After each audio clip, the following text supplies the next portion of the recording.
Did you know that some people hear a persistent, low-frequency humming sound that others can't detect? It's called the hum, and its cause remains a mystery. Have you ever heard of infrasound?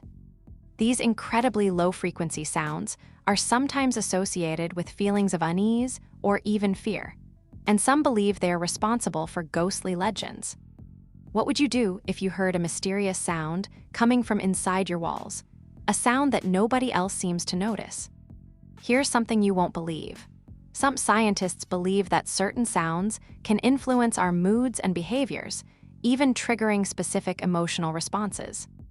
What if we're not hearing the world as it truly is, but a carefully crafted audio illusion?